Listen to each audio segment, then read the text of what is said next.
Myself, Dr. Satish Reddy, Consultant Clinical and Interventional Pulmonologist at K Hospital, High Tech City.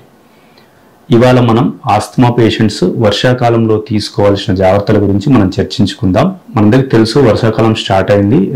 So asthma పేషెంట్స్కి వచ్చే risks గురించి మనం first discuss చేద్దాం. ఆ తర్వాత వాళ్ళు తీసుకోవాల్సిన జాగ్రత్తల గురించి మనం చర్చించుకుందాం. జనరల్గా మనకు సమ్మర్ రాగానే అందరికీ ఆస్తమా పేషెంట్స్కి వేడి వలన మనకు సిమ్టమ్స్ చాలా కంట్రోల్లో ఉంటాయి.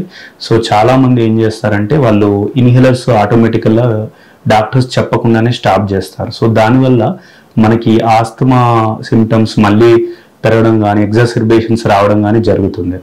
అంతేకాకుండా మనకి ఈ వర్షాకాలం వల్ల ఈ వైరల్ ఇన్ఫెక్షన్స్ రావడం, బ్యాక్టీరియల్ ఇన్ఫెక్షన్స్ రావడం వల్ల మనకి ఆస్తమా సిమ్టమ్స్ పెరిగి ఎగ్జాసర్బేషన్స్ వచ్చే ఛాన్స్ ఉంటుంది. ఈ ఆస్తమా పేషెంట్స్ ఎలా జాగ్రత్తలు తీసుకునేది మనం చర్చిద్దాము.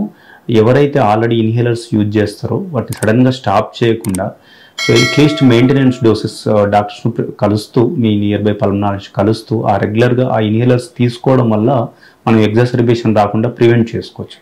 అంతేకాకుండా ఎర్లీ మార్నింగ్స్ కానీ లేదంటే ఈవినింగ్ ఎప్పుడైతే వాతావరణం చల్లగా ఉందో ఆ వెదర్ కూల్ ఉన్న టైంలో ఆ జాగింగ్ కానీ లేదంటే వాకింగ్ కానీ అవాయిడ్ చేయవచ్చు. లేదు తప్పనిసరిగా బయటకు వెళ్ళాల్సి వస్తే మాస్క్ పెట్టుకోవడం ద్వారా కానీ ఎగ్జాసర్బేషన్స్ రాకుండా ప్రివెంట్ చేసుకోవచ్చు.